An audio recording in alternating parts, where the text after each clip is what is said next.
Sallallahu ala Muhammad,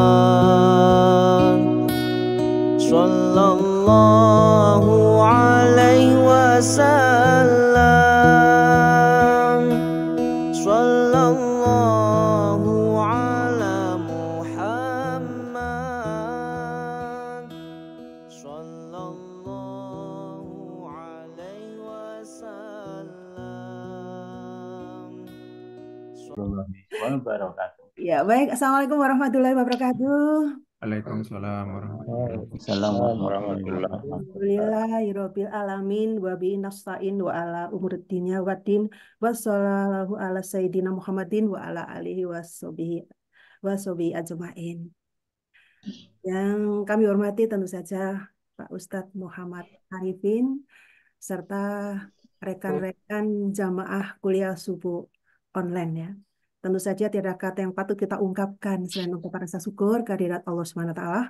Betapa tidak sampai dengan detik ini kita masih mendapatkan karunia sehat sehingga bisa bergabung kembali dalam kajian kuliah subuh online untuk edisi di penghujung bulan November ya, tepatnya di 30 November 2023. Salam serta sholawat senantiasa kita panjatkan kehadiran Nabi Muhammad SAW yang kita harapkan syafaatnya di hari kemudian. Amin ya rabbal alamin. Amin. Dan pada kajian subuh online pagi hari ini, topiknya sungguh menarik ini ya. Saya baru dengar kali ini nih, terus terang saja. Judulnya adalah Negara Baldatun Thayyibatun wa Rabbun Ghafur. Tentu saja kalau dilihat dari judulnya ini negara yang menjadi idaman ya bagi setiap insan, spesialnya umat Muslim ya, umat Islam. Nah, saya tidak tahu apakah negara kita ini sudah tergolong negara Baldatun Thayyibatun wa Rabbun Ghafur. Nah, ini nanti yang mungkin jawabannya akan kita kupas pagi hari ini bersama Ustadz Muhammad Arifin tentu saja. Pak Ya, kita kupas sampai tuntas. Dan insya Allah kita memang sudah berada di dalamnya atau mungkin proses menuju ke sana kita nggak tahu itu. Baik, rekan-rekan, sahabat-sahabat jamaah kuliah subuh online. Sebelum kita masuk pada acara inti, yakni membahas bersama topik yang sudah saya kemukakan tadi, tentu saja sejenak kita hening untuk menyimak, mendengarkan dengan khusyuk sari tilawah yang akan dibacakan oleh saudara kita Pramono yang akan membacakan surat ayat 112 sampai dengan 114. Saya persilakan untuk saudara Pramono. Monggo. Baik. Assalamualaikum warahmatullahi wabarakatuh. Waalaikumsalam warahmatullahi wabarakatuh. A'udzu billahi minasy syaithanir rajim. Bismillahirrahmanirrahim. Fadaraballahu mathalan qaryatan kanat aminatan mutmainnah mutmainnatan ya'tiha rizquha ragadan min kulli makanin fakafarat bi an'amillahi فأذاق الله ولباس الجوع والخوف بما كانوا يصنعون ولقد جاءهم رسول منهم فكذبوه فأخذهم العذاب وهم ظالمون فكلوا مما رزقكم الله حلالا طيبا واذكروا نعمة الله إن كنتم إياه تعبدون. Dengan nama Allah yang Maha Pemurah lagi Maha Penyayang. Dan Allah telah membuat suatu perumpamaan dengan sebuah negeri yang dahulunya aman lagi tentram. Rezeki datang kepadanya melimpah ruah dari segenap tempat, tetapi penduduknya mengingkari nikmat-nikmat Allah. Karena itu Allah menimpakan kepada mereka bencana, kelaparan, dan ketakutan disebabkan apa yang mereka perbuat. Dan sungguh telah datang kepada mereka seorang rasul dari kalangan mereka sendiri, tetapi mereka mendustakannya. Karena itu mereka ditimpa azab dan mereka adalah orang yang zalim. Maka makanlah yang halal lagi baik dari rezeki yang telah diberikan Allah kepadamu. Dan syukurilah nikmat Allah jika kamu hanya menyembah kepadanya. Maha benar Allah dengan segala firman-Nya. Demikian, Ya, saya terima kembalikan. kasih. Terima kasih untuk sahabat Pramono. Gimana tadi sahabat-sahabat jamaah kuliah subuh online sudah kita dengarkan bacaan Al-Quran surat 0 ya, ayat 112, 114. Mudah-mudahan barokah Allah senantiasa menyertai kita ya, baik untuk yang baca maupun kita sebagai pendengar. Amin ya rabbal alamin. Dan tentu saja setelah ini waktu sepenuhnya akan saya serahkan kepada Ustadz Muhammad Arifin. Rifai. Jadi kita bisa langsung tanya jawab dan terakhir nanti langsung juga dipandu doa oleh Ustadz Muhammad Arifin. Mohon saya persilahkan Pak Ustadz Rifai. Rifai. Maaf, ini tepatnya Bapak Kolonel Purnawirawan Dr. Andes Muhammad Rifai. Ya, ini kan oke. Terima kasih, monggo. Saya persilahkan. Assalamualaikum warahmatullahi wabarakatuh. Waalaikumsalam warahmatullahi Waalaikumsalam warahmatullahi wabarakatuh. Alhamdulillahilladzi an'ama alaina bi nikmatil iman wal islam wal istiqlali wal hurriyati baladina Indonesia. Wa asyhadu an la ilaha illallah wahdahu la syarikalah alladzi lam yattakhid sahibatan wala walada walam yulad walam yakul lahu kufuwan ahad. Wa asyhadu anna sayyidana Muhammadan abduhu wa rasuluhu mab'usu bil haqqi basyiran wa nadhira. Wa sallallahu ala sayyidina Muhammadin wa ala alihi wa sahbihi wa sallama tasliman katsira. Wa qala Allah ta'ala fil Qur'anil Karim, a'udzu billahi minasyaitonir rajim, bismillahirrahmanirrahim. Wa atiullaha wa atiur rasul fa in tawallaitum fa inna ma'ala rasulinal balagul mubin. Allahu la ilaha illahu wa 'alallahi falyatawakkalul mu'minun. Shadaqallahul azim. Hadirin hadirat, rekan-rekan sekalian, peserta kajian subuh online yang digagas oleh Pak Endidianto, Pak Levi, dan rekan-rekan semuanya. Pada kesempatan ini kita panjatkan puji syukur kehadirat Allah Subhanahu wa Ta'ala atas limpahan rahmat dan karunia-Nya, sehingga hati kita diringankan oleh Allah untuk mengikuti pengajian online ini. Semoga ini merupakan isyarat, semoga ini merupakan warning pertanda bahwa kita adalah hamba-hamba Allah yang dipilih oleh Allah untuk dimudahkan mendapatkan husnul khotimah, yaitu wafat dalam keadaan sedang beribadah. Allahumma amin. Rahmat dan salam semoga tetap dilimpahkan kepada junjungan kita Nabi besar Muhammad sallallahu alaihi wasallam. Rekan-rekan sekalian yang dirahmati oleh Allah, negara baldatun thayyibatun warabul ghafur adalah merupakan impian, merupakan harapan bagi penduduk negeri dimanapun dia berada. Karena negara yang konsep negara baldatun thayyibatun adalah negara yang thayyibah itu baik warga negaranya maupun teritorialnya, wilayahnya merupakan wilayah yang yang digambarkan di dalam surat An-Nahl ayat 12 tadi, wa daraballahu masalan qaryatan kanat aminatan mutmainnatan. Allah memberikan gambaran negara yang baldatun thayyibatun, ada negara yang kanas aminatan, kondisinya aman, mutmainnatan, tenang, ya'tiha rizquha ragadan min kulli makan. Dari sudut negeri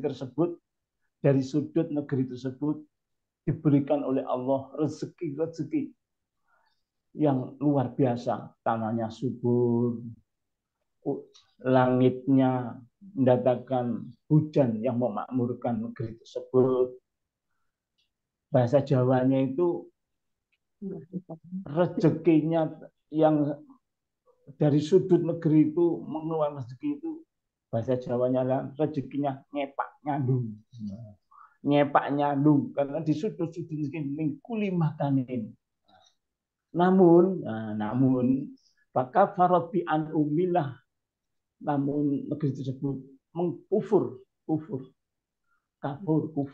yaitu mempergunakan nikmat-nikmat Allah di jalan untuk mengundang murkanya Allah, mengundang murkanya Allah. Maka farat bi anuli, mereka mendustakan, mengkufuri nikmat-nikmat Allah. Fa'adaqahallahu, kemudian Allah melimpahkan kepada negeri tersebut yang makmur luar biasa. Fa'adaqahallahu libasal khaufi wal khauf, libasal ju'i wal khauf, pakaian lapar dan ketakutan. Allah menggunakan kata-kata libasan. Libasan itu pakaian. Maknanya adalah pakaian itu melekat. Tidur kita berpakaian, bekerja kita berpakaian, kemanapun kita berpakaian. Tapi pakaiannya apa? Pakaian lapar dan ketakutan. Libasul ju'i wal khauf bima kanu yasnaun, inilah balasan bagi orang-orang penduduk negeri yang mempergunakan nikmat-nikmat Allah di jalan yang dimurkai oleh Allah. Nah, kenapa demikian? Langitnya datang tidak aminatan mutmainnatan, langitnya, negaranya, negerinya tidak mendatangkan ketenangan, keamanan, tapi yang muncul adalah bencana-bencana alam. Nah, bencana-bencana alam. Ya, sehingga penduduk negeri tersebut, kalau penduduk negeri ya, pemerintah dan rakyat diberikan pakaian oleh Allah, pakaian, yaitu pakaian lapar dan ketakutan. Ini sebagai gambaran negara baldatun thayyibatun wa rabbun ghafur, yaitu negara yang tidak hanya rakyatnya itu penuh dengan kesyukuran dan sebagainya, tapi setiap saat limpahan rahmat Allah, ampunan rahmat Allah diberikan kepada negeri itu. Moga-moga negeri kita juga termasuk seperti Allahumma amin. Nah, kata-kata baldatun thayyibatun ini sebetulnya hanya di Quran itu hanya satu saja. Hanya satu saja di Quran, yaitu di dalam surat di dalam surat As-Saba. Kata-kata baldatun thayyibatun wa ghafur itu hanya ada satu kalimat saja di dalam Al-Quran. Laqad kana lis-sabain, sungguh telah ada untuk negara Saba fil maskanihim ayatun. Jadi digambarkan negara Saba itu suatu negeri yang makmur. Di sana jannataini an yamini wasimal. Negeri Saba itu dikepung dari kiri kanannya itu kebun-kebun yang subur. Kulu min rizqihi rabbikum washkuru lahu baldatun thayyibatun wa rabbun ghafur. Nah, ini kata-kata baldatun wa rabbun ghafur ini. Negeri tersebut digambarkan suatu negeri yang makmur, dikepung dari kiri kanannya itu suatu kebun yang subur. Nah, dipersilahkan oleh Allah untuk makan dari rezeki yang diberikan oleh Allah untuk negeri tersebut. Nah, kita lihat kondisi kaum Sabah itu bagaimana? Kita mundur sebentar. Asal-usul kaum Sabah, Sabah adalah nama satu kabilah dari kabilah-kabilah Arab yang tinggal di Yaman. Yaman ya kurang lebih dari Mekah 6 jam lah. 6 jam kalau kita mau ke sana. Mereka mendirikan kerajaan-kerajaan yang dikenal dengan nama kerajaan Sabah. Sobah ya, Sobah. Sabah.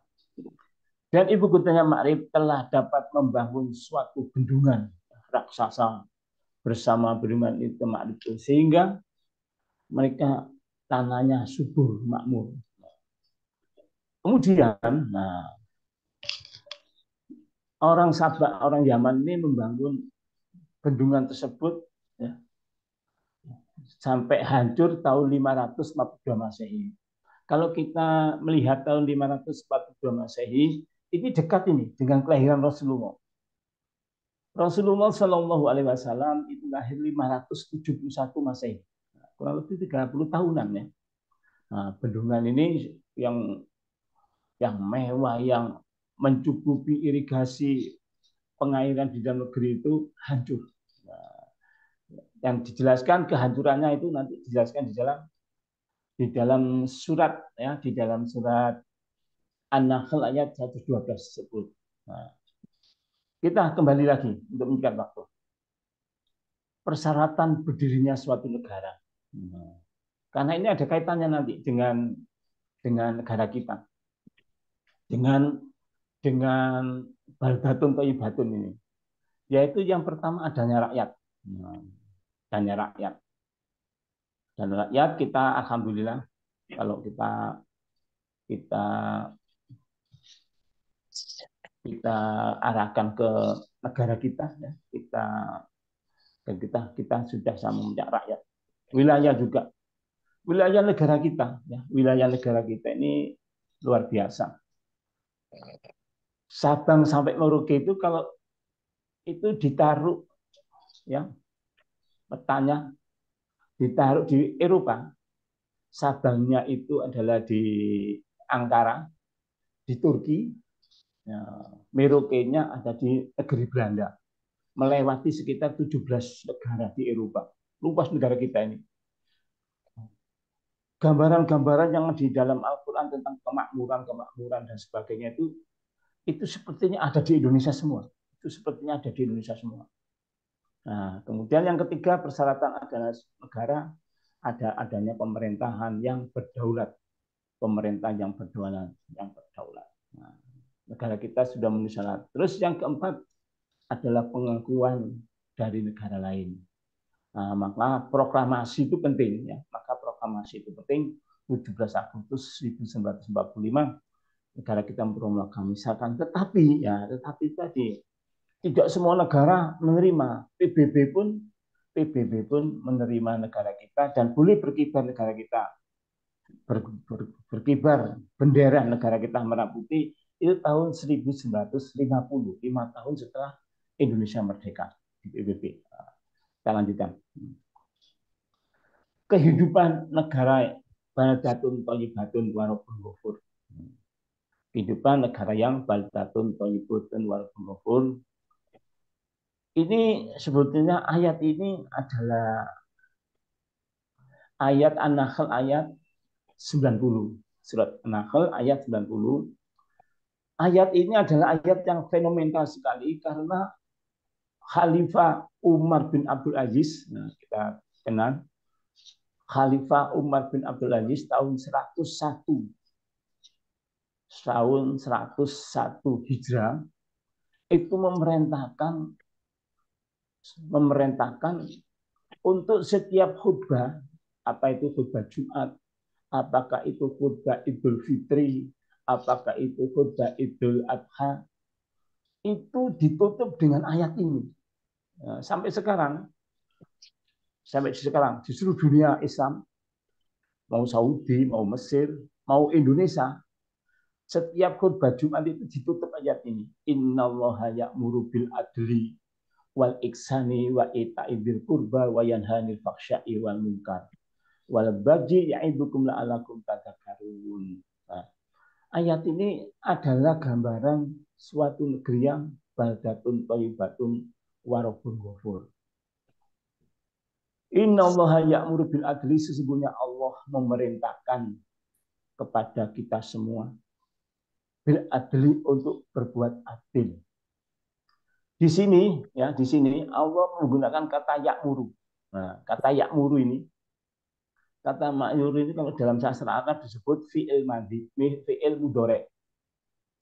Amaro ya'muru. Nah, fi'il mudhari', yaitu suatu kata kerja yang menunjukkan perilaku al-an wal mustaqbal. Nah, perilaku yang al-an wal mustaqbal. Maksudnya pekerjaan itu dilakukan sekarang dan sampai akan datang.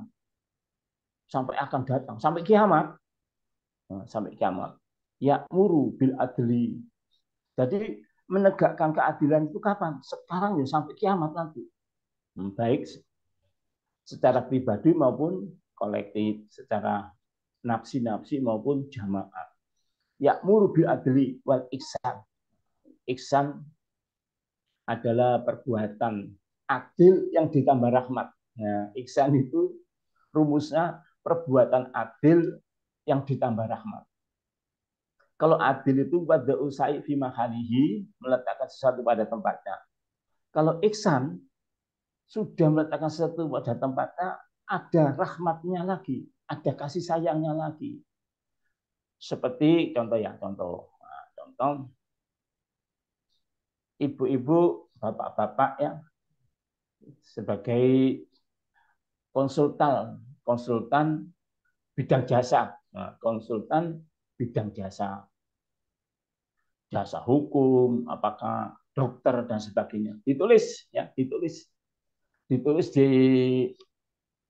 tempat prakteknya, buka mulai pukul 17 sampai dengan 20. Nah, ditulis di situ, buka praktek pukul 17.00 sampai 20.00, jam 5 sore sampai jam 8 sore, jam 8 malam. Ini misalnya, terus orang itu datang, ada orang datang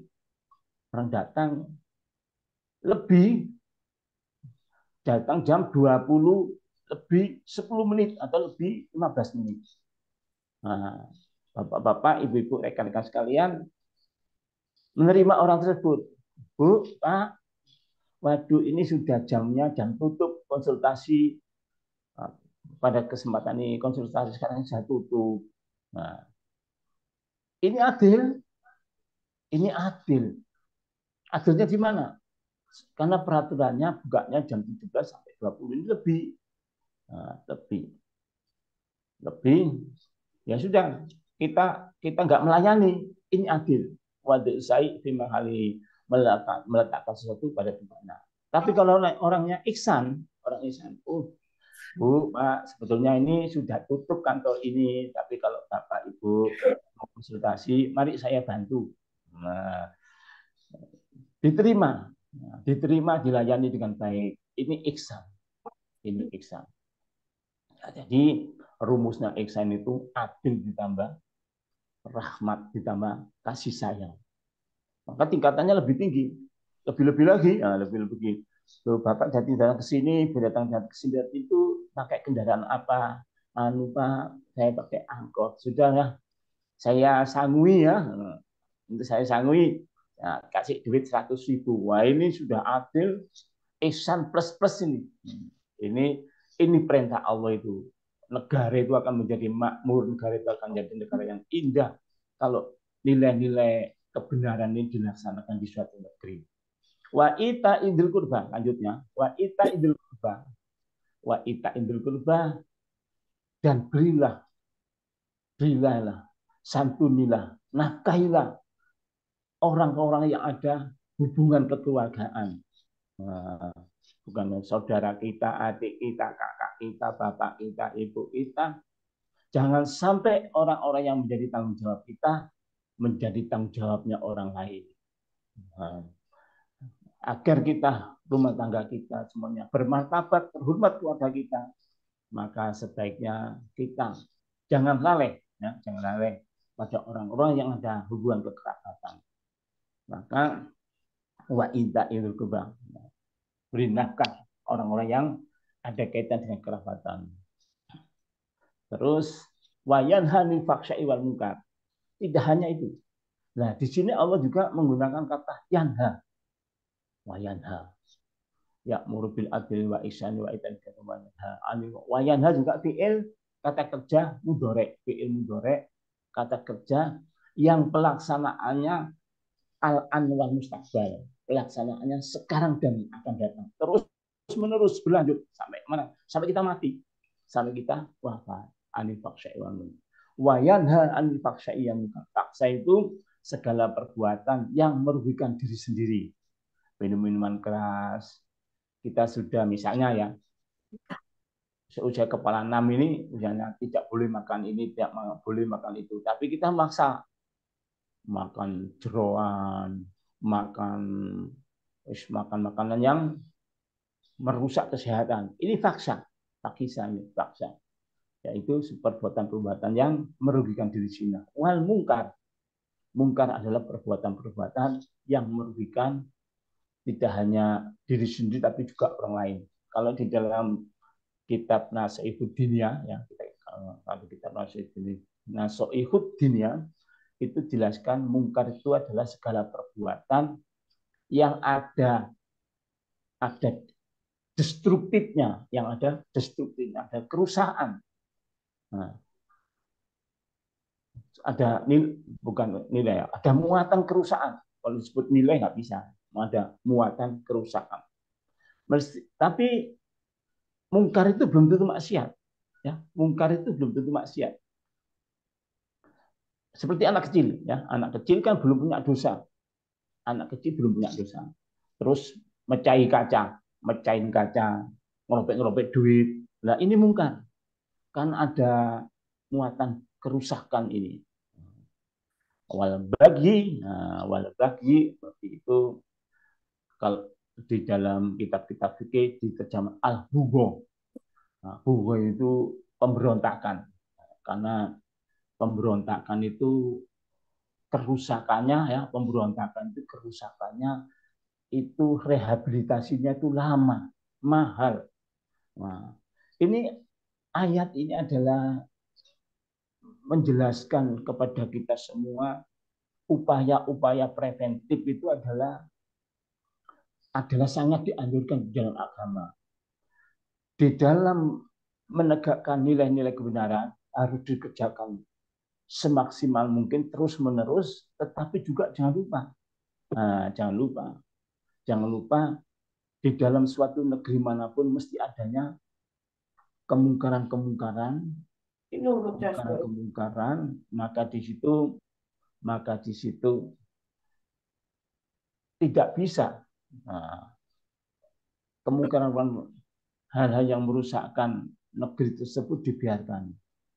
Ya idukum la'alakum tadzakarun, demikianlah Allah memerintahkan untuk kepada kita semua agar kita bisa mengambil pelajaran.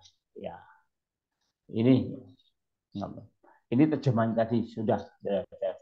Nah, ini gambaran negara baldatun thayyibatun.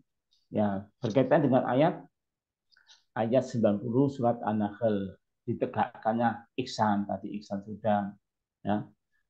Wa yanha 'anil fahsya'i wal munkar, ini semua. Nah, kalau negara itu sudah seperti ini,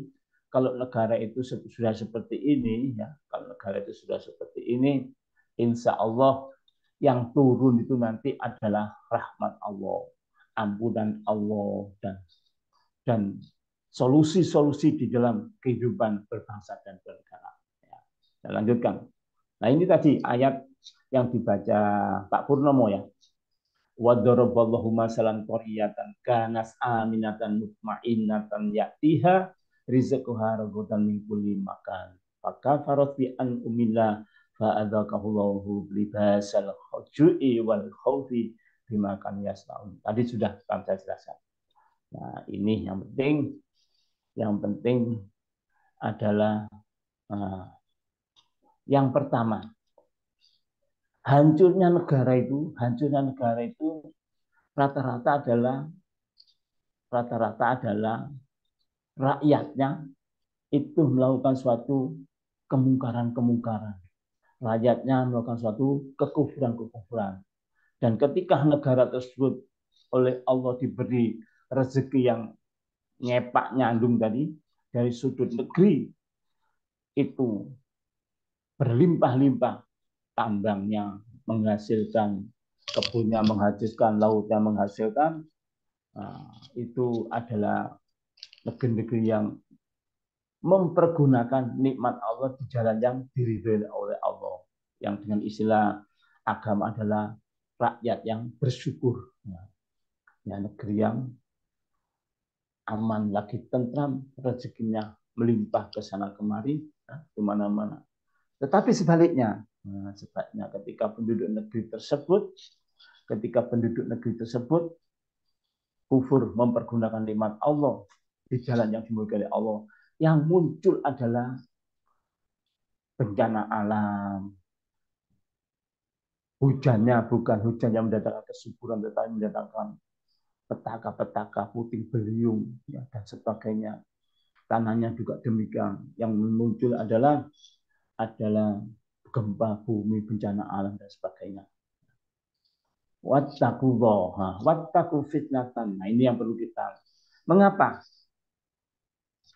Mengapa segala bentuk kemungkaran itu harus kita hilangkan? Ya, hilangkannya ya tentunya tahapan. Seperti dalam hadis, man ro'ah minkum mungkaron. Man ro'ah minkum mungkaron falyughayyirhu biyadihi wa ilam yastati bilisanihi wa ilam yastati biqalbihi wa dzalika ataqul iman. Nah, menghilangkan suatu kemungkaran itu pertama adalah dengan kekuasaan. Dengan kekuasaan. Karena kemungkaran-kemungkaran yang ada di sekitar kita itu biasanya adalah memiliki suatu jaringan. Memiliki suatu jaringan, maka menghadapi seperti ini negara harus hadir. Yang dilawan adalah misalnya narkoba, penyelundupan. Tapi yang celaka di negara kita ini masih belum sepenuhnya, ya. Masih penyelundupan, narkoba itu aparat itu banyak yang terlibat, ya. Nah, termasuk penyelundupan mobil-mobil mewah, aparat banyak yang terlibat, ya. Itu banyak di lapangannya. Nah, kalau segala kemungkaran ini tidak kita cegah, ayat ini yang harus kita waspadai. Ayat ini harus kita perhatikan. Wattaqu fitnatal la tusibannal ladzina dzalimu. Takutlah kamu kepada suatu fitnah, kepada musibah yang menimpa tidak hanya orang-orang zalim, minkum di antara kamu, khossah di antara kamu saja. Jadi ketika kemungkaran tersebut dibiarkan, maka yang ditimpakan azab oleh Allah tidak hanya orang yang zalim saja, orang yang mungkar saja, tetapi kita yang tidak melakukan apa-apa terkena. Wattaqu fitnatan la tusiban. Takutlah kamu, pelihara dirimu pada siksa yang akan ditimpakan oleh Allah, yang tidak hanya menimpa orang-orang yang zalim saja di antara kamu. Wa'lamu annahu syadidul iqab. Ketahuilah, ya, bahwa siksa Allah amatlah keras. Tadi preventif, pencegahan kemungkaran yang di antara kita ini adalah salah satu wujud tegaknya, berdirinya suatu negara yang badatun thayyibatun warabun ghafur. Nah, ini gambaran. Nah, dijelaskan di dalam surat Al-A'raf 96. A'udzubillahi minasyaitonir rajim. Bismillahirrahmanirrahim. Lau ana ahlal qura amanu wattaqu. Sekiranya penduduk negeri itu beriman dan bertakwa. La fatahna alaihim barakatin minas sama' wal ardh. sungguh akan kami buka keberkahan langit dan bumi. Ini janji Allah. Allah menggunakan dalam sastra adat kata la itu la fatahna, itu kata nama taukid ya, itu menandaskan, meyakinkan, menekankan. Sungguh akan kami buka atas mereka. Mereka siapa? Penduduk negeri alal qura yang beriman dan yang bertakwa, yaitu akan dibuka keberkahan oleh Allah, langitnya maupun buminya. Langitnya mendatangkan suburnya, buminya kemakmuran dan sebagainya. Akan tetapi walakin kadzabu bi akhana.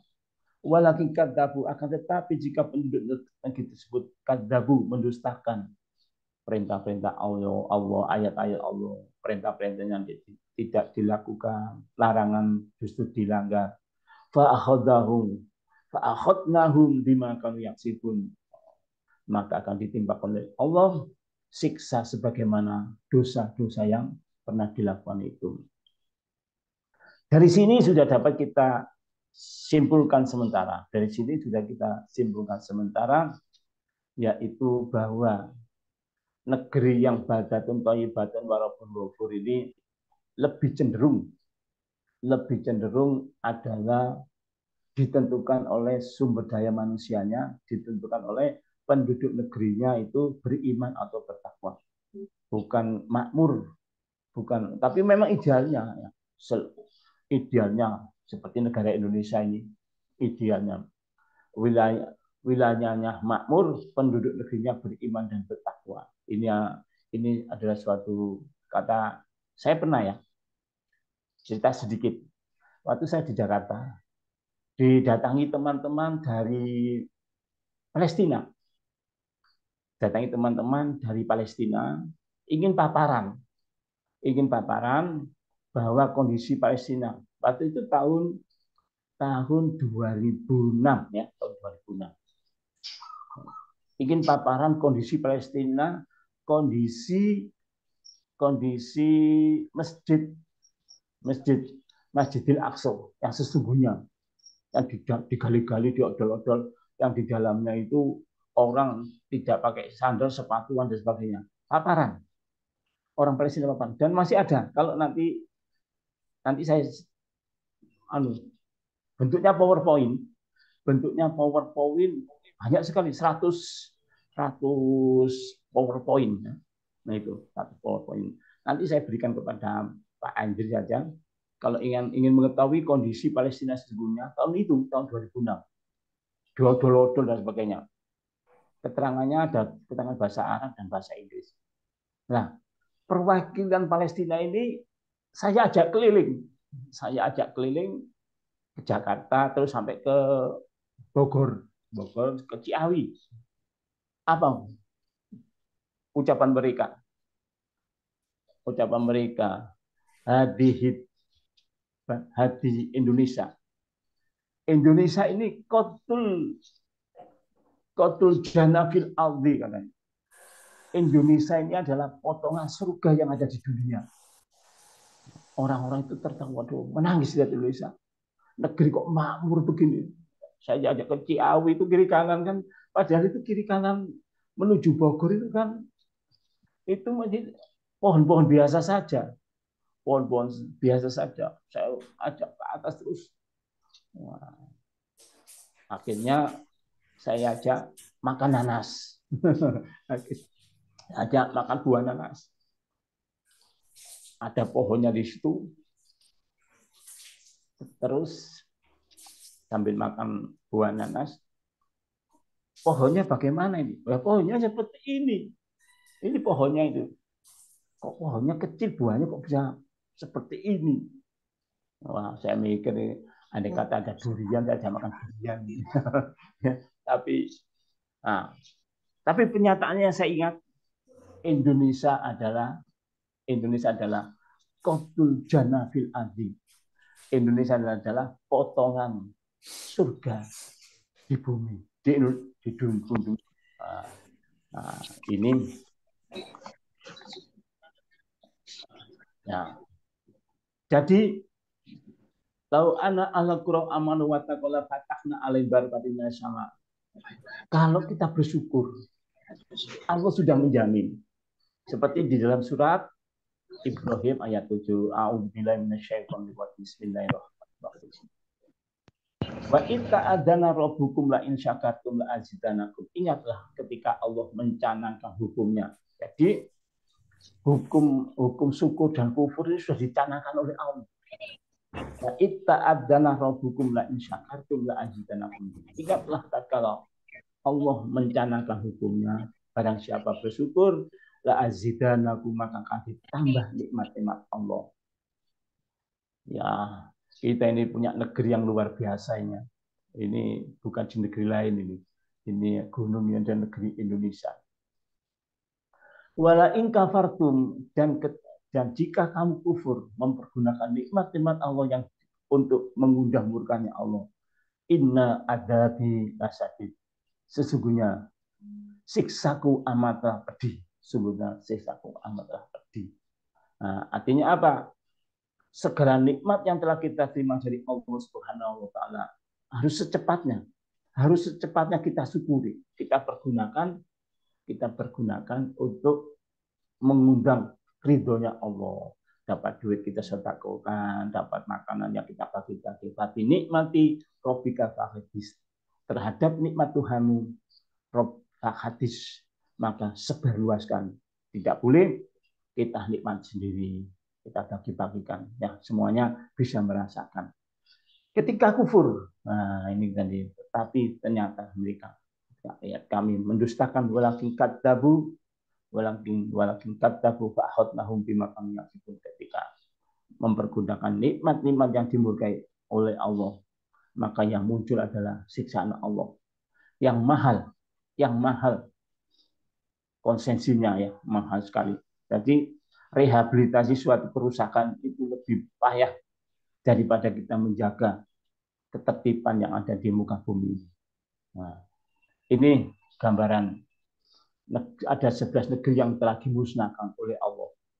11 negeri yang dimusnahkan oleh Allah. Kaum Hud, kaum Ad, kaum Nabi Soleh. Ini juga nanti akan kami berikan anunya. Saya share di tempat kita ini, yaitu di WhatsApp, yaitu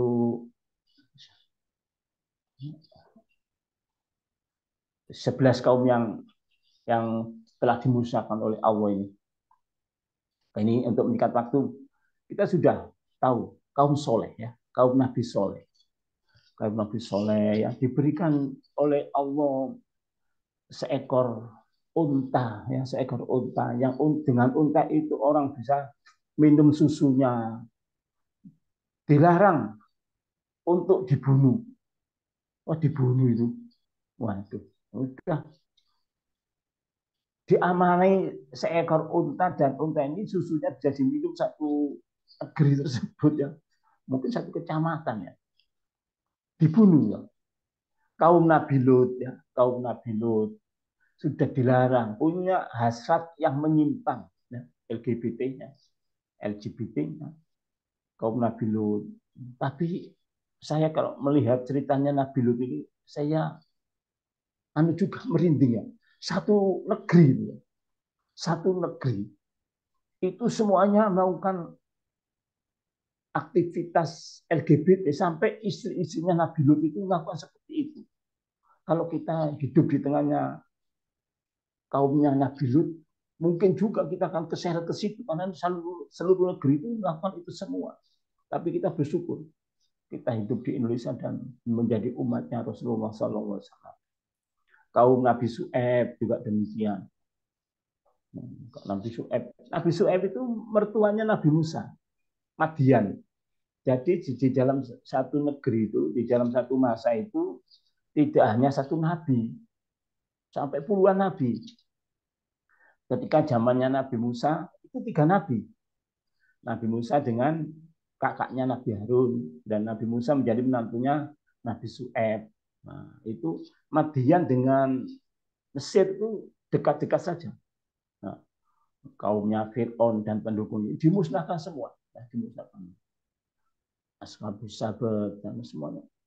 Ini adalah gambaran-gambaran kaum-kaum yang sudah dimusnahkan oleh Allah.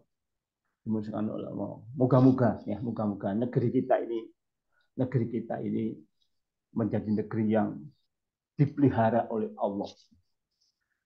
Ya. Nah, ini adalah hadis. Hadis ini sahih ya, sahih Bukhari. Sahih Bukhari. Ini adalah gambaran negeri yang tidak boleh diperangi. Nah, kalau menurut hadis ini, negara Indonesia ini termasuk negara Muslim, ya. Negara Indonesia ini termasuk negara Muslim. Rasulullah mengkriteriakan negara Muslim atau bukan Muslim itu gampang sekali, yaitu adanya adzan atau tidak di negeri itu. Nah, ini ketika ini suatu pelajaran bagi kita. Rasulullah itu pada waktu perang Khaybar, ya, akan menyerbu suatu daerah.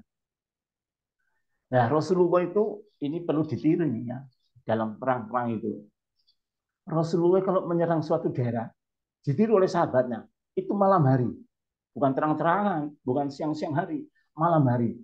Nah, pada waktu saat ada penyerangan suatu daerah, Rasulullah ngomong ya kepada sahabat-sahabatnya, nanti dulu daerah itu yang akan kita serang itu daerah Muslim atau bukan Muslim. Kalau Muslim, maka harta dan darahnya harus kita bela. Kalau negara itu Muslim, daerah Muslim, maka harta dan darahnya harus kita bela. Kita tunggu dulu di daerah tersebut itu ada adzan atau tidak. Nah, ini Anas bin Malik. Anas bin Malik itu sahabat Rasulullah atau anak angkat Rasulullah.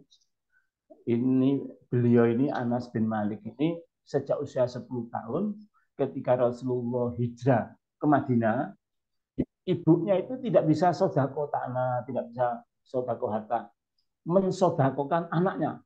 Nah, itu Anas bin Malik. Ya Rasulullah, saya tidak punya kekayaan apapun, tapi saya punya anak ya Rasulullah, akan melayanimu siang dan malam.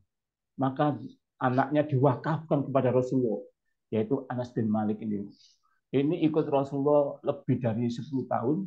Anas bin Malik ini ikut Rasulullah lebih dari 10 tahun. Karena waktu masuk Madinah itu kan tahun 600 ya, 600. Kalau Rasulullah hijrah itu kan itu ketika Rasulullah hijrah itu 610 itu Rasulullah diangkat dari Nabi. 622 ya, Rasulullah hijrah itu 622 hijrah ke Madinah. Nah, setelah 13 tahun di Madinah, tahun 632 Rasulullah wafat.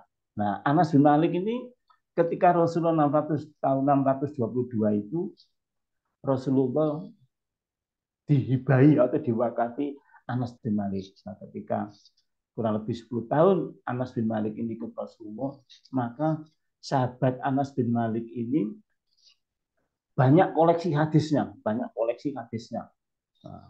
Nah, hadis yang diriwayatkan oleh Imam Bukhari ini adalah hadis yang diriwayatkan Anas bin Malik. Beliau mengatakan, anan Nabi sallallahu alaihi wasallam, bahwasanya Nabi sallallahu alaihi wasallam karena idza ghaza, ketika Rasulullah perang, ya, ghaza bana qauman, akan menyerbu suatu kaum, lam yakun yaghzu bana hatta yusbiha wa yanzuru fa in sami'a adanan kaffa anhum wa illam yasma' adanan abur. Nah, ini ketika tunggu dulu kata Rasulullah, jangan diserang dulu, kita tunggu sampai subuh. Kalau di kampung tersebut ada suara adzan, maka tidak usah kita serang kampung itu. Kampung itu adalah kampung Islam. Jika tidak ada suara adzan, maka Nabi memerangi Wa illam yasma' adanan agoro alaihim.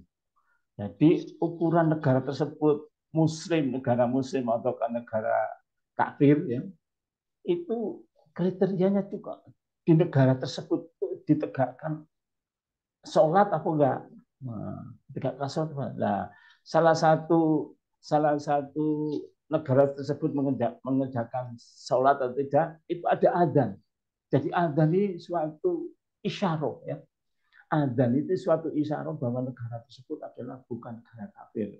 Dan di Indonesia, Masya Allah, sudah di kampung saya ini, di Jalan Mawar ini, itu ada 3 musola, 3 masjid. Ya. Masjid Ridwanul Sholihin, Masjid Perahu, Masjid Fadilah, musolanya Musola Al-Hasan, Musola Al-Watah, Musola As-Sakinah.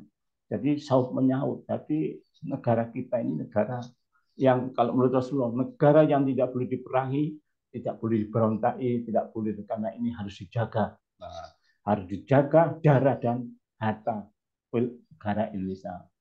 Nah, selanjutnya ini sudah ya adanya adzan, maka negara harus dijaga harta dan darahnya. Faman amana wa aslaha fala khaufun alaihim wa lahum yahzanun. Barang siapa beriman dan mengadakan perbaikan, maka tak ada kekhawatiran terhadap mereka dan tidak pula mereka bersedih hati. Jaminan untuk penduduk negeri dimanapun berada adalah menegakkan keimanan, karena keimanan ini adalah landasan diterimanya semua amal. Saya ulangi, keimanan ini adalah landasan, fondasi diterimanya seluruh amal. Kalau tidak beriman, ya sudah, amal apapun ditolak oleh Allah. Kalau tidak beriman, amal apapun ditolak oleh Allah. Apakah yang sifatnya ibadah muamalah, ibadah mahdhah dan sebagainya ditolak. Enggak percaya dengan adanya Allah, enggak percaya dengan Rasulullah, enggak percaya dengan Al-Quran dan sebagainya, berbuat baik apapun akan ditolak oleh Allah Subhanahu wa taala. Nah, ini gambaran negeri-negeri yang dimusnahkan oleh Allah. Fakai min qaryatin ahlahnahu. Maka betapa banyak negeri yang telah kami binasakan. Betapa banyak negeri yang kami binasakan, yang telah kami binasakan karena penduduknya dalam keadaan zalim. Jadi hancur, sekali lagi saya ulang lagi, hancur jayanya suatu negeri adalah banyak ditentukan oleh penduduk negeri tersebut. Misalnya kita dengan negara Indonesia. Tidak harus setiap orang itu jadi pahlawan. Sudahlah, kita tidak berbuat dosa. Ini sudah memberikan kontribusi yang positif untuk negeri kita. Kita tidak berbuat dosa, kita tidak berbuat dolim, ya, itu akan memberikan kejayaan pada negara bangsa. Nah, ketika negara tersebut dihancurkan oleh Allah, maka bangunan-bangunan, sumur-sumur, istana-istana sudah tidak ada penghuninya. Wa kayyimin qaryatin amlaitu laha wa hiya dzalimatun summa akhadtuhum wa ilayyal masir. Berapa banyak negeri yang aku tangguhkan. Jadi Allah tidak menimpakan kehadiran kepada suatu negeri tersebut. Ditunggu. Masih mau bertobat atau tidak. Kalau sudah tidak ada gambaran-gambaran ke arah itu, maka negeri tersebut akan digulung oleh Allah. Kita tetap berdoa ya, kita tetap berdoa kepada negeri kita.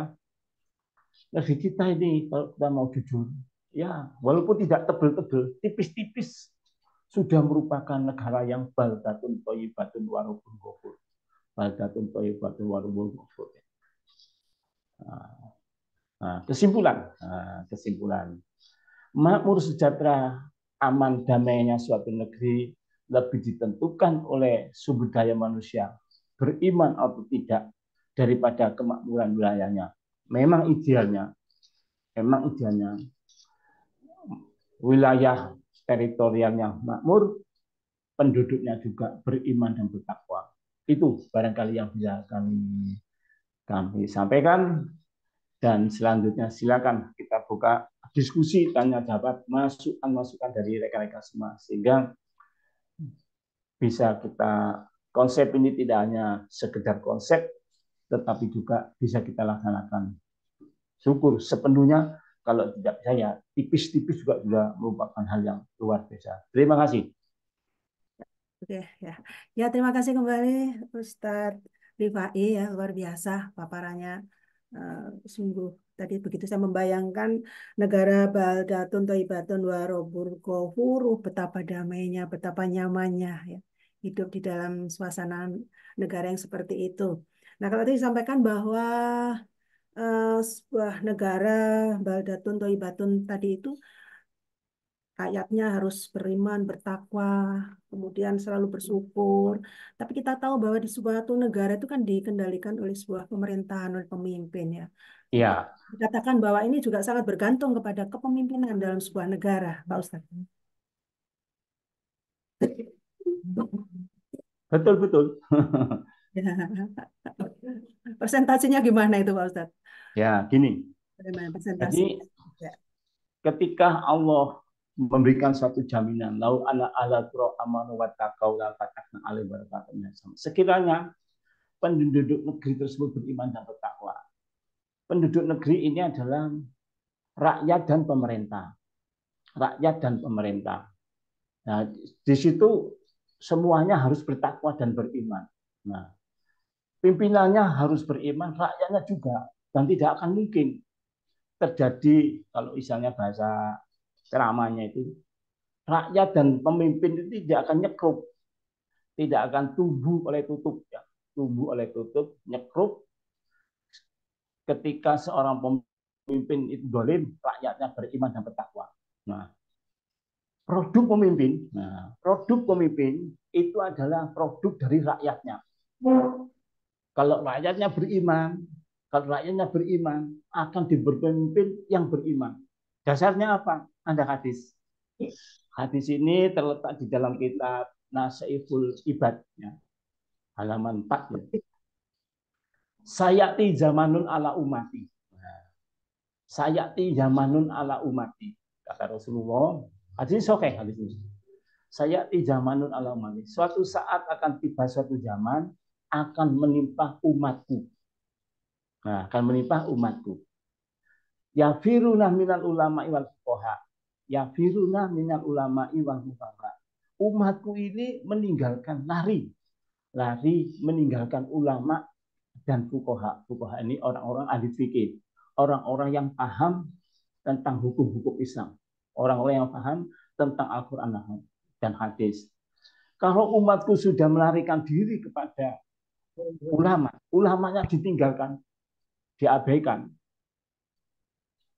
maka fayab taliyahumullahu bisalasin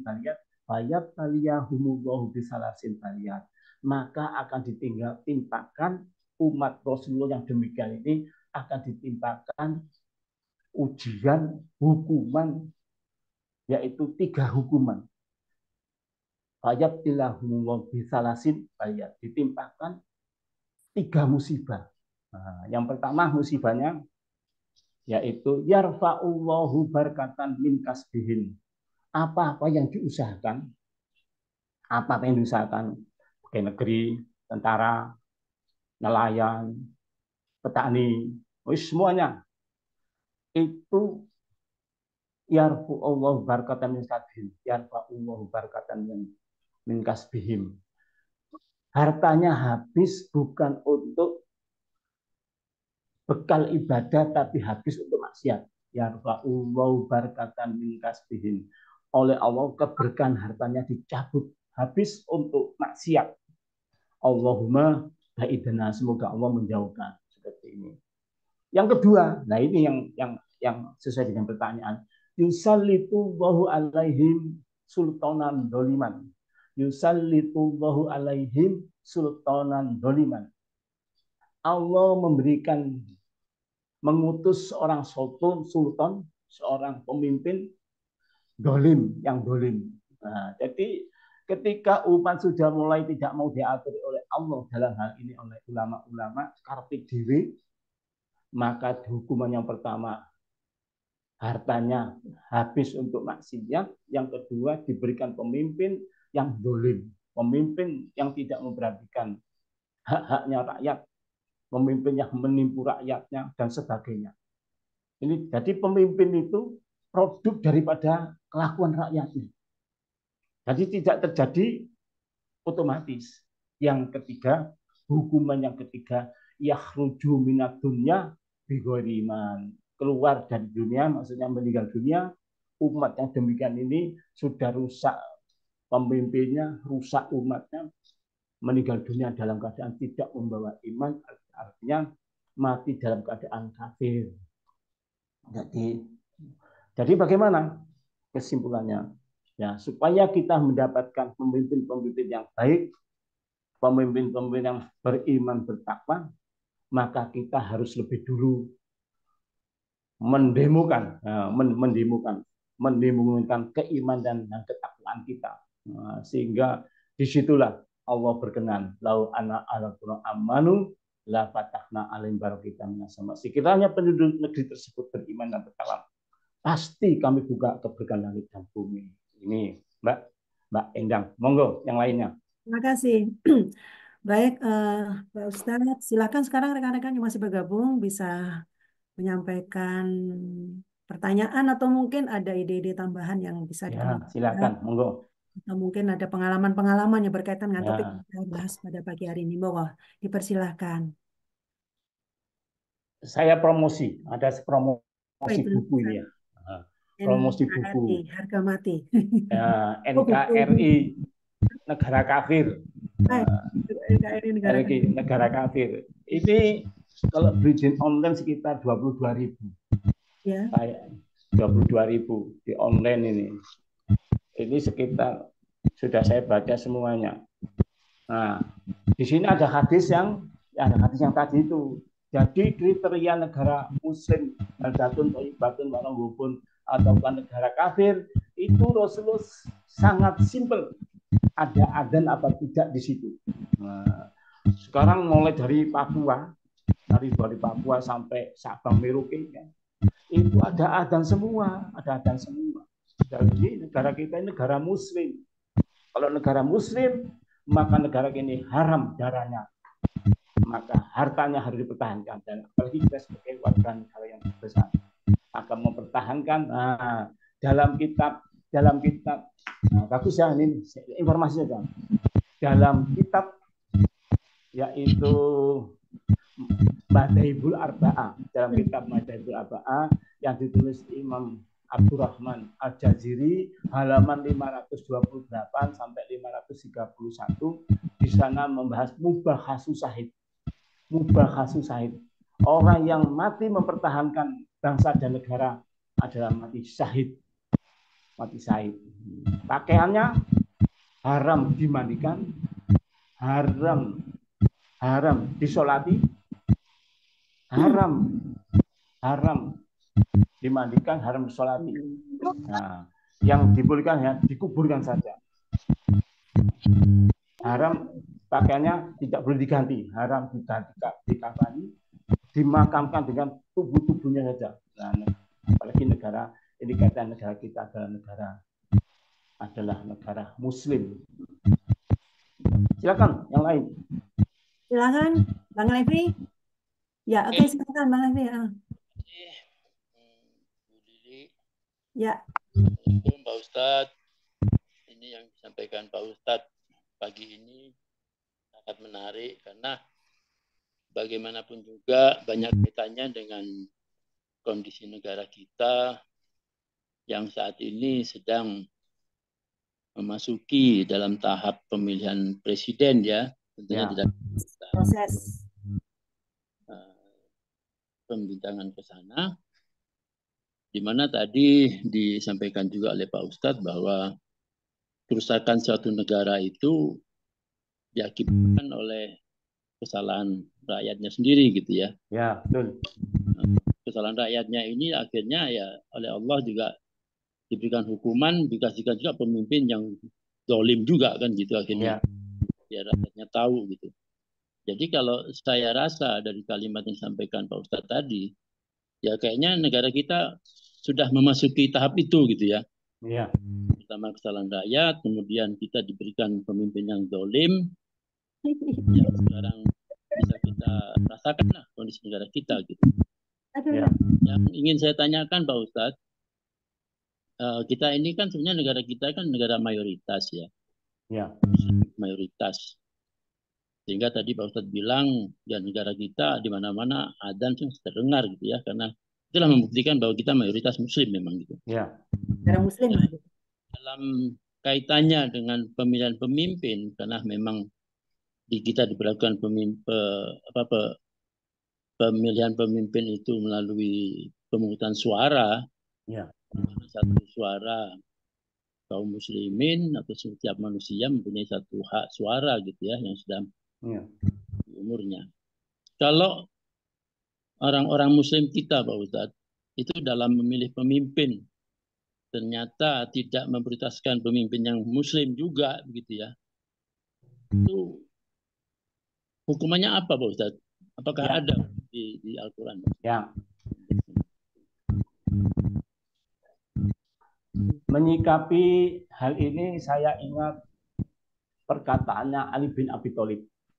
Perkataannya Ali bin Abi Thalib yaitu menantu Rasulullah SAW. Al-haqu bila didomin saya klibul batilu binidom. Al-haqu bila didomin, kebenaran yang tidak diorganisasi akan dihancurkan oleh kebatilan yang diorganisasi. Saya ulang lagi, al-haqu bila didomin saya klibul batilu binidom. Kebenaran yang tidak diorganisasi akan dapat dihancurkan oleh kebatilan yang diorganisasi. Nah, negara ini banyak orang benar, tapi sulit untuk diajak bersatu. Muslim yang namanya muslim ini sulit untuk diajak bersatu. Nah, kita sebagai negara demokrasi itu kan mesti jelas tuh partai-partai itu mesti adanya perwakilan ya. Untuk mewujudkan inilah yang keempat, kerakyatan yang dipimpin oleh hikmat bijaksana dalam permusyawaratan perwakilan, memang adanya partai-partai. Nah, umpamanya umat Islam ini mau bersatu, ya. Mulai partainya PKB, PAN, PBB, apalagi PKS, P3, ya. Ini umpamanya bersatu, umat Islam itu akan menguasai perpolitikan. Kalau 5 partai Islam ini bersatu, itu jumlahnya 31%. Nah, kita mengatakan Islam itu adalah hebat, tapi kalau nggak bersatu, nah, PDIP itu cuma 1 partai, tapi bersatu bisa mendapatkan 19%. Nah, itu tadi al-haqu bila nidomin sayaqibul batilu binidom. Nah, kebenaran yang tidak diorganisasi akan dapat dihancurkan kebatilan yang diorganisasi.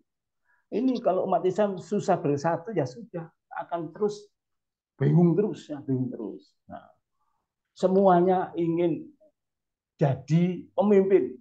Saya tahun ini memecat 2 marbut. Tahun ini memecat 2 marbut. Loh, marbut ini pengurus masjid. Menghadap ke rumah ingin jadi khotib. Pak, mbok saya jadi khotib, kan saya sudah jadi yang imami. Loh, nah sampai nanti marbut ijazahnya SD. Nah, kalau khotib-khotib itu sarjana. Nah, kalau sampean ingin jadi marbut harus sarjana dulu. Mutung, Pak. Marbut ini jadi pemimpin. Mutung, wis gak mlebu ke masjid lagi. Oh ya apa sih rek? Tapi kalau semuanya jadi imam, siapa sih dalam ngepel masjid? Nah, adanya banyak-banyaknya partai sampai 5 umat Islam itu semuanya nggak mau jadi umat, jadi pemimpin semua. Ini yang menyebabkan umat Islam tidak bisa bersatu. Apa hukumannya? Yes, gak bisa menang. Dalam pemilu nggak bisa menang, kalah terus. Nah, wa'tasimu bihablillahi jami'a. Ayat 11. Ayat 1 Al-Imran. Wa'tasimu bihabli jami'a wa la tafarraqu. Berpegang teguhlah kamu dengan tali Allah. Wa la tafarraqu, dan janganlah kamu berpecah belah. Nah, jangan berpecah belah, tapi berpecah belah terus. Ini yang bagaimana hukumannya Pak Levi? Sudah kita rasakan, nggak pernah menang. Umat Islam nggak pernah menang, kalah terus. Nah, saya kelibul batilu binidom, dikalahkan oleh kebatilan yang diorganisasi. Ada yang lain, silakan. Iya, monggo silakan. Nyambung Pak Ustadz ya dari pertanyaan Bang Levi tadi ya. Tadi nyambung. Tadi katakan oleh Pak Ustadz menarik sekali tuh tadi kata-kata bijaknya. Eh, kebaikan yang tidak diorganisasi akan dikalahkan oleh kebatilan yang diorganisasi. Tadi Betul. contohkan dengan jelas, contohnya misalnya partai-partai Islam yang tidak bersatu pasti akan kalah terus. Nah, pertanyaan saya, kalau ini dibiarkan terus, apakah ini akan bisa menjadikan indikasi ke depannya akan menimbulkan kemurkaan Allah yang mungkin akan membuat negeri ini hancur dan sebagainya, Pak Ustadz? Betul sekali. Wa'tasimu bihabli jami'a wa la tafarraqu wadhkuru nikmatallahi 'alaikum a'da'an fa'alafa baina qulubikum fa asbahtum bi nikmati ikhwana wa kuntum 'ala syafari hufratin minana fa'aqadamullah la'alakum tahtadun. Ayat ini berikutnya, berpegang teguhlah kamu dengan tali Allah, agama Allah, wa la tafarraqu, dan janganlah kamu berpecah belah. Wadhkuru nikmatallahi, sebutlah nikmat Allah. Nikmat apa yang disebutkan? Nikmat Allah itu yaitu nikmat persatuan. Ketika bersatu, umat Islam itu menang. Zamannya Rasulullah sampai zamannya sahabat. Dan ketika terjadi perpecahan itu seperti orang yang berdiri di jurang-jurang neraka. Perpecahan itu adalah seperti orang yang berdiri di pinggir-pinggir jurang neraka. Nah, sudah berdiri sewaktu-waktu, ya akan nyemplung ke neraka. Nah, nerakanya apa? Ya sudah kehancuran daripada umat Islam sendiri. Itu. Nah, persatuan Indonesia ya, tahun 1928. Tahun 1928, Sumpah Pemuda. Sebelumnya 1908, Budi Utomo. 20 tahun kemudian Sumpah Pemuda. Bersatu. Nah, karena bersatu Sumpah Pemuda, berbahasa satu bahasa Indonesia, bertanah Indonesia. Nah, ini bersatu. 25 tahun kemudian, 2008 ke 1945. Nah, 1945, 15 tahun kemudian ya. 13 tahun kemudian Indonesia merdeka. Rahmat dari Allah, dari persatuan adalah kekuatan. Kekuatan ditimbulkan oleh Allah, kekuatan muncul. Sudah tidak ada yang bisa menghalangi Indonesia merdeka. Sehingga ketika baru Indonesia merdeka 2 bulan, tahun 10 November 1945, terjadi serangan sekutu dengan Belanda dan sebagainya. Tidak ada negara manapun waktu itu yang punya semboyan freedom or death, merdeka atau mati, tidak ada. Ketika lebih baik mati kalau tidak merdeka. Nah, ketika terjadi pertempuran di Surabaya 10 November, 12 hari rakyat, ibu-ibu, emak-emak, bapak-bapak semua gugur 60.000 orang. Gugur 60.000 orang selama 12 hari. Jadi kalau satu harinya, kalau hitung-hitungan satu harinya 5.000 orang. Itu kalah itu. Palestina itu. Kalau kemarin ada free Palestina, free, bebaskan Palestina, merdeka. Tapi Indonesia semboyannya freedom or death, merdeka atau mati. Ini kalau semboyan orang seperti ini itu, istilahnya orang Jawa itu gegirisi. Wis kalau nggak merdeka, baik mati. Karena apa? Ulama memfatwakan mati membela negara, mati syahid, langsung masuk surga. Nah, perangnya umat Islam ini perlu diketahui. perangnya umat Islam sama dengan Palestina, ya. Palestina, perangnya umat Islam itu perang golek mati. Karena apa? Perangnya umat Islam perang golek mati kan apa? Mati masuk surga. Maka di situ wala taqulu liman yuqtalu fi sabilillahi amwat. Nah, di dalam surat Al-Baqarah 157. Wala taqulu liman yuqtalu fi sabilillahi amwat. Janganlah kau mengatakan orang yang mati di jalan Allah mati, bal ahya'u walakin la tashurun. Akan tetapi mereka ini, beliau-beliau ini hidup, hanya saja kita tidak mengetahui. Jadi orang yang mati syahid itu adalah yang mati ada raganya saja, kemudian dihidupkan lagi oleh Allah, ruhnya itu. Jadi jangan pernah gentar, jangan pernah lelah untuk memperjuangkan Indonesia ini, baik di dalam masalah agama, politik maupun lain-lain. Kita terus bersemangat. Nah itu, ya kan, lanjut. Ya, mudah-mudahan ini bisa merasuk di dalam hati umat Islam yang kedepannya bisa membuat upaya untuk bisa bersatu. Oke, ini Ya.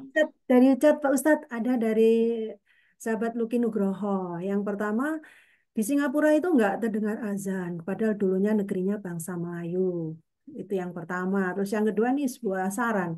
Untuk bersatu, umat Islam harus sering belajar politik yang lebih mudah, yakni lewat grup WA atau membaca internet. Jadi kalau ada yang bicara politik jangan dilarang, karena politik itu menentukan hidup matinya masyarakat. Komentar Ustadz gimana? Ada dua tadi. Setuju sekali. Ada dua tadi. Yang pertama ini melihat kondisi di Singapura nggak terdengar azan. Padahal Ya. dahulu negeri Melayu ini kenapa ini gitu. Ya. Yang kedua saran tadi. Oke. Ya, itu Pak Ustadz, monggo bisa ditanggapi. Ya, memang saya juga dapat informasi seperti itu. Singapura. Nah, memang Singapura bukan negara Islam. Ya, Singapura bukan negara Islam. Selain pemimpinnya juga tidak Islam dan sebagainya juga tidak terkena hukum-hukum. Kalau sudah tidak berani mengumandangkan adzan itu kan adzan itu adalah testimoni ya. Adzan ini kan pernyataan. Allahu Akbar, Allahu Akbar. Asyhadu an la ilaha illallah. Saya bersaksi tidak ada Tuhan kecuali Allah. Wa asyhadu anna Muhammadar Rasulullah. Dan saya bersaksi bahwa Nabi Muhammad itu Allah. Hayyal sholat, marilah kita sholat. Marilah kita sholat. Hayyal falak, mari kita mencapai kemenangan, kesuksesan.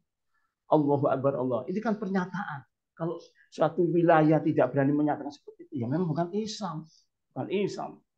Nah, maka untuk itu jangan sampai negeri kita, kampung kita tidak ada yang berani mengumandangkan adzan. Umandangkan pahalanya orang adzan sejauh terdengar suara kita, sejauh itu pahala kita akan diberikan oleh Allah kepada kita. Jadi seperti itu. Setuju saya tentang WhatsApp-an itu dengan politik. Ya, memang ada satu dua yang nggak setuju. Kirim saja, kirim saja. Kan kita tahu orang yang nggak setuju itu ya memang akan membela yang disukai, ya. Membela yang disukai. Nah, memang sering kali di dalam WhatsApp itu terjadi pro kontra dalam masalah itu biasa saja. Kalau saya dengan Pak Levi, share saja. Pribadi aja. Levi, ini bagus ini. Iya, Ustadz.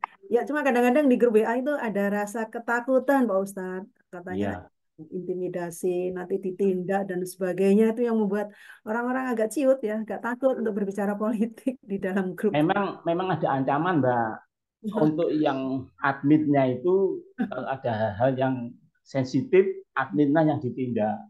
Nah,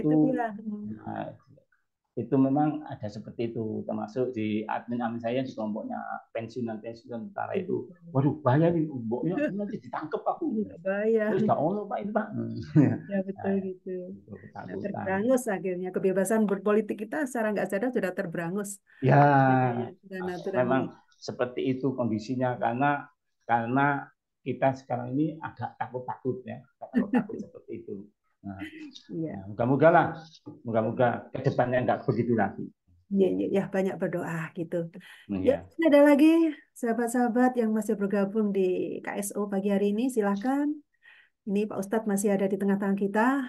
Ya. Berkaitan dengan negara yang begitu kita idamkan, yakni negara Baldatun, Thayyibatun, Warobur Gofur. Ya, Ada yang raise hand, Mbak Lili? ada lagi yang lain. Mungkin dari bos kita ini.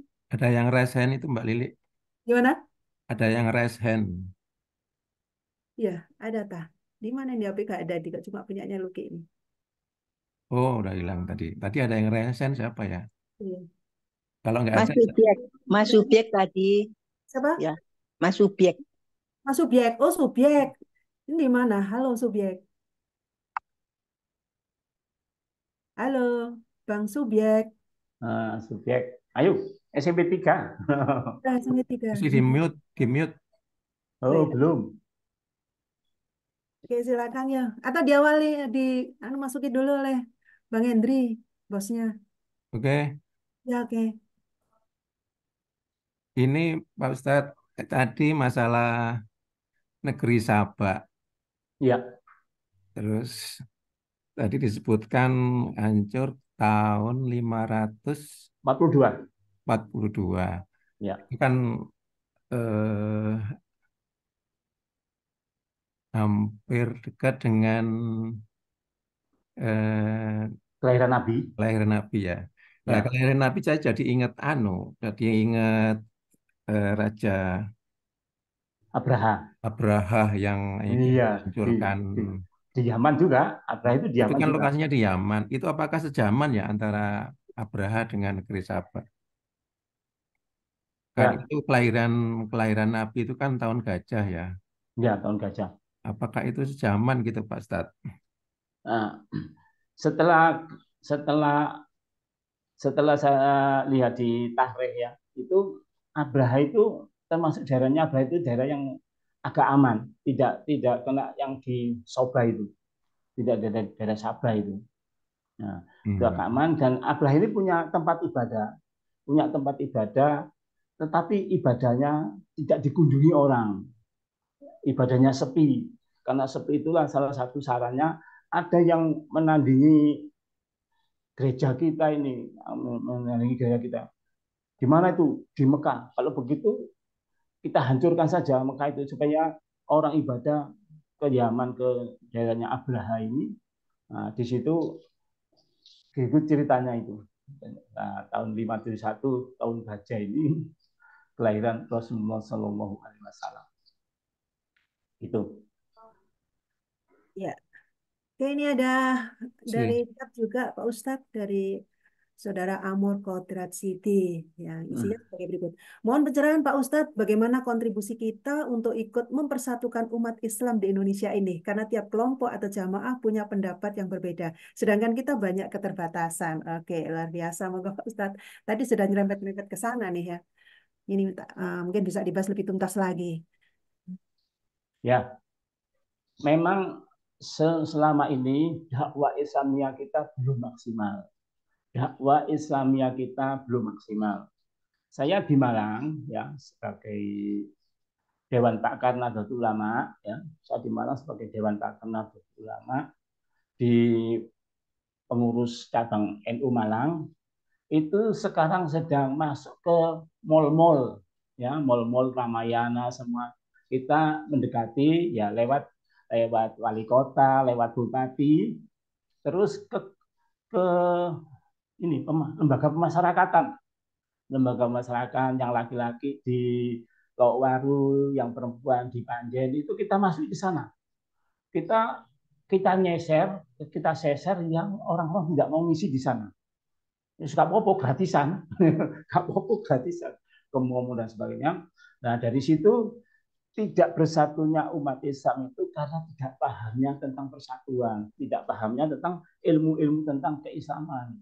Nah maka di situ kami dengan teman-teman itu kalau di Malang sampai mungkin dengar pengajian Aswaja, Ahlus Sunnah wal Jamaah itu ngisi musola-musola kecil-kecil yang jamaknya 5 orang, 7 orang, 10 orang itu seluruh Malang sudah kita garap, Kota Madia maupun kabupaten sudah kita garap.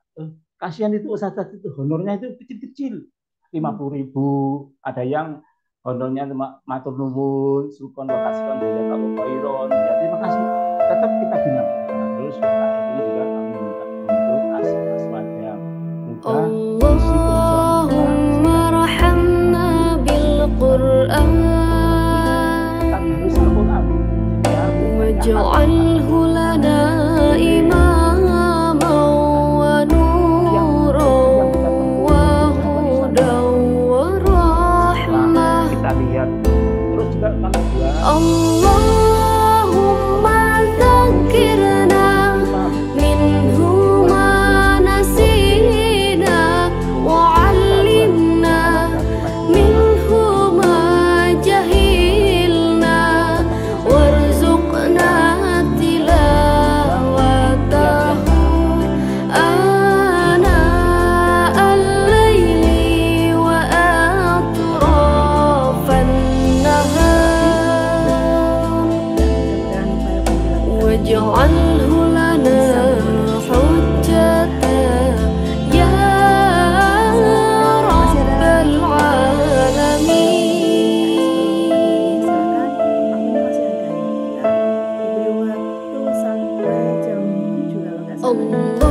Allahumma rahamna bil Qur'an waj'alhu lana imaman wa nuran wa hudan wa rahmah.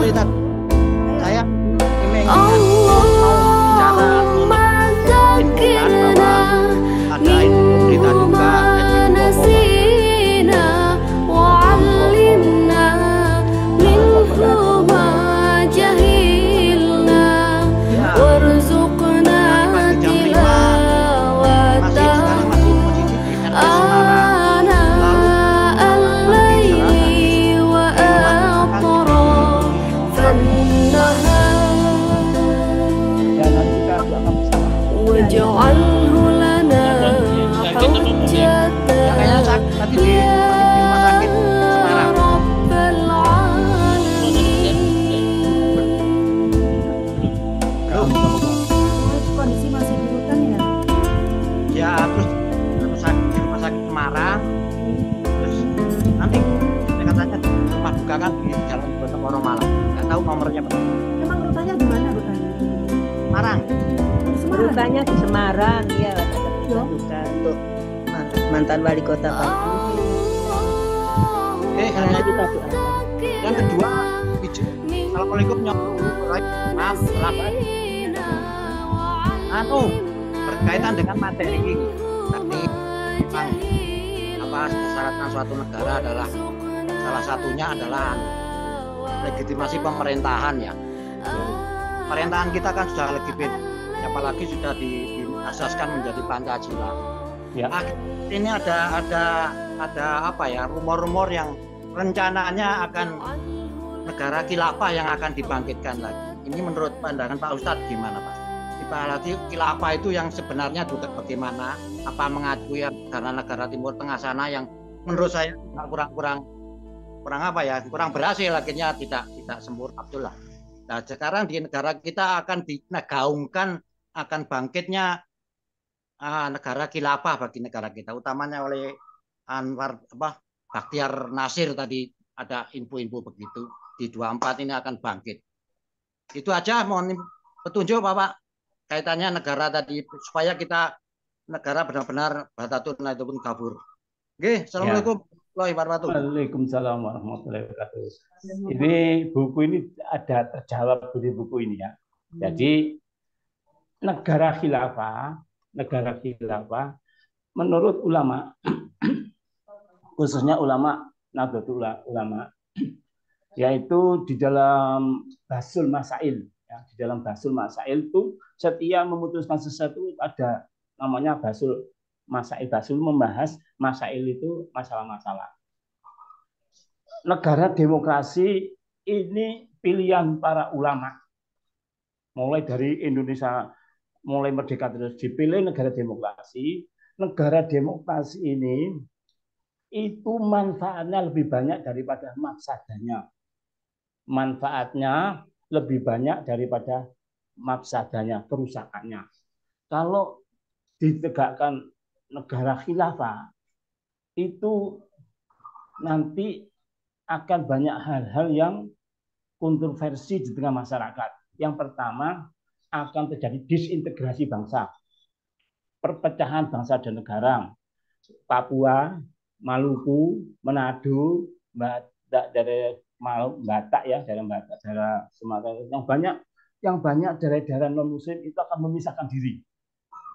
Nah, yang kedua, seluruh umat Islam itu belum siap untuk ditegakkan hukum Islam. Misalnya mencuri potong tangan. Nah, ketika ditegakkan potong tangan seperti di Somalia, itu banyak orang cacat, orang pacat. Di Mekah-Mekah itu kan ditanya dari mana negaramu, itu banyak yang dari Somalia. Ditegakkan hukum Islam, tapi belum siap masyarakatnya. Apalagi hukum zina. Zina itu adalah stoning to death, dilempari batu sampai mati. Nah, kalau itu sekarang saya sering ceramah di daerah lokalisasi itu ada yang 600 orang, 300 orang. Itu yang dirajam itu tidak hanya pelacurnya, tapi juga yang pengguna juga. Nah, itu akan berapa orang yang terkena itu. Nah, seperti itu. Nah, akhirnya ulama memilih demokrasi karena dengan pertimbangan demokrasi itu lebih banyak manfaatnya daripada mafsadanya.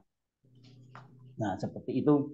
Jadi untuk khilafah, terus dijawab di dalam buku ini, khilafah itu nggak cocok di Indonesia. Khilafah nggak cocok di Indonesia. Hadisnya hadis sahih, Rasulullah itu bersabda bahwa nanti di akhir zaman khilafah itu akan ditegakkan di Palestina. Di akhir zaman nanti itu akan ditegakkan khilafah itu di Palestina. Itu. Jadi dari pembahasan Basul Masail, jadi Indonesia ini belum cocok untuk ditegakkan khilafah. Nah, sekarang tambah lagi orang sholat itu ditangkap oleh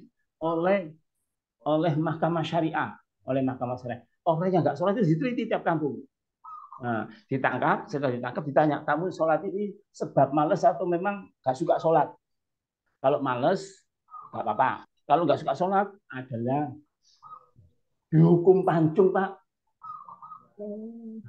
Man kadzdzaba, bukan man taraka sholata muta'ammidan faqad kafarola. Orang yang meninggalkan sholat dengan sengaja, sungguh dia telah kafir. Man taraka sholata muta'ammidan faqad kafarola. Barang siapa yang meninggalkan sholat dengan sengaja, maka dia ada kafir. Setelah orang itu Islam, terus kafir, kan hukumnya murtad. Ditunggu, suruh tobat. Enggak tobat, pancung. Wah, berapa banyak satu kampung ini. Ya, satu kampung ini. Nah, maka di situ ulama menurut buku NKRI Negara Kafir ini, ya, itu memilih demokrasi adalah lebih manfaat daripada khilafah. Karena tidak hanya kesiapan negara, masyarakat, mental dan semuanya itu, dan itu akan lebih mudarat daripada manfaatnya. Itu yang perlu saya sampaikan. Terima kasih. Monggo yang lain. Terima kasih Ustadz. Luar biasa ya. Jadi kita mungkin lebih cocok memang cenderung demokrasi Pancasila. Insya Allah kalau dilaksanakan dengan baik pasti akan barokah. Ya terima kasih. Oke, sekali lagi mungkin masih ada lagi dari rekan-rekan yang masih bergabung. Waktunya masih ada. Silakan yang belum bersuara ini dari kaum Hawa nih. Saya tak lihat ada Mbak Lilis, ada Mbak Nana, ada Mbak Dewi Tejawati tadi yang sempat muncul, tak lihat. Halo, masihkah bergabung? Kalau nggak ada, tutup aja Mbak. Oh gitu, tinggalkan area tadi ya.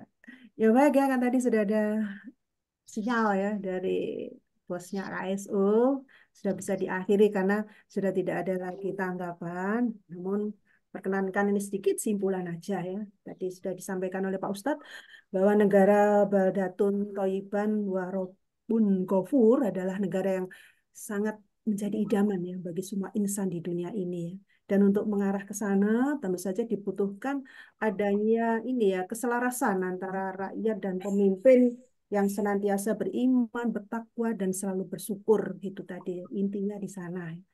Jadi ini harus benar-benar bisa kita pertahankan ya. Kalau toh di sana sini masih ada ide, ada pertentangan pendapat, nah bisa dibijaki dengan baik. Insya Allah tidak akan menimbulkan persengketaan yang sampai akan menimbulkan kemurkaan yang kuasa begitu.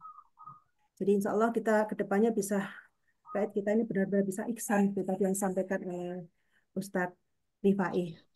Dan sekali lagi terima kasih ya untuk Ustadz Rifai, luar biasa. Oh, mohon dengan doa dulu Ustadz Rifai, ada doa penutup untuk mengakhiri semuanya begitu, supaya lebih barokah apa yang kita terima pada pagi hari ini. Mohon saya persilakan. Kita tutup dengan doa. Semoga pengajian ini membawa berkah, menambah pemahaman kita terhadap agama kita. Dan yang kedua, kita doakan Pak Edi Rumpoko yang meninggal dunia. Semoga segala dosa dan khilafnya dimaghfirah oleh Allah Subhanahu wa taala. Amal baiknya diterima sebagai amal yang manfaat di dunia wal akhirah. A'udzu billahi minasyaitonir rajim. Bismillahirrahmanirrahim. Allahumma shalli ala sayyidina Muhammad wa ala ali sayyidina Muhammad. Wa sallim radhiyallahu ta'ala an kulli sahabati Rasulillah ajma'in walhamdulillahi rabbil alamin. Puja dan puji syukur kami panjatkan kehadirat-Mu ya Allah atas limpahan rahmat dan karunia-Mu selama ini, sehingga sampai pagi hari ini Kau tetap membimbing kami, memberi hidayah kepada kami, memudahkan kami untuk menambah iman, ilmu maupun amal. Ya Allah, ya mujibas sa'ilin, ampunilah ya Allah segala dosa orang tua kami. Sayangi ya Allah kedua orang tua kami sebagaimana beliau menyayangi kami sewaktu kami masih kecil. Jadikan ya Allah rumah tangga kami rumah tangga yang sakinah, mawaddah, warahmah. Putra-putri kami menjadi putra-putri yang soleh dan solehah, memberikan manfaat kepada keluarga, masyarakat, bangsa, dan negara maupun agama. Rabbana dzalamna anfusana wa illam taghfir lana wa tarhamna lanakunanna minal khasirin. Allahumma fil muslimina wal muslimati wal mu'minina wal mu'minat ahya'i minhum wal amwat.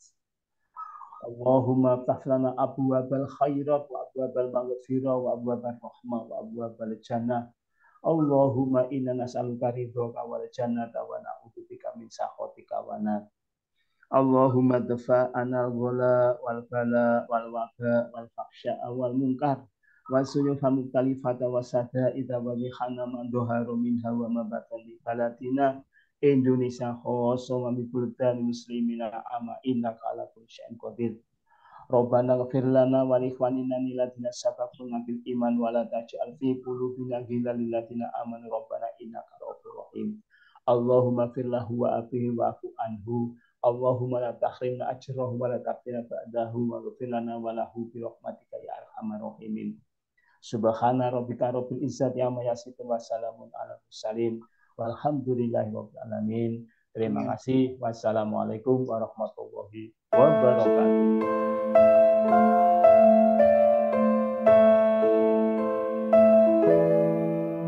Allahumma rahamna bil Qur'an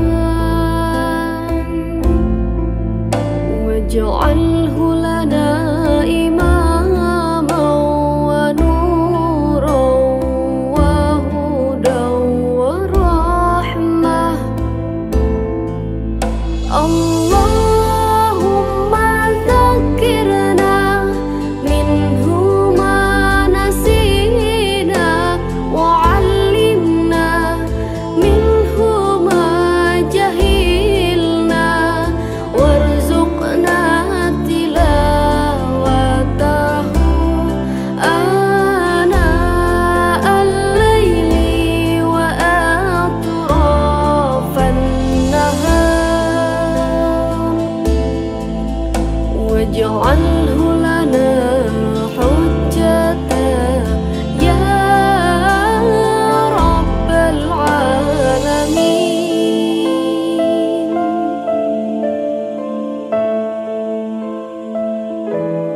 Allahumma rahamna bil Qur'an waj'alhu lana imam.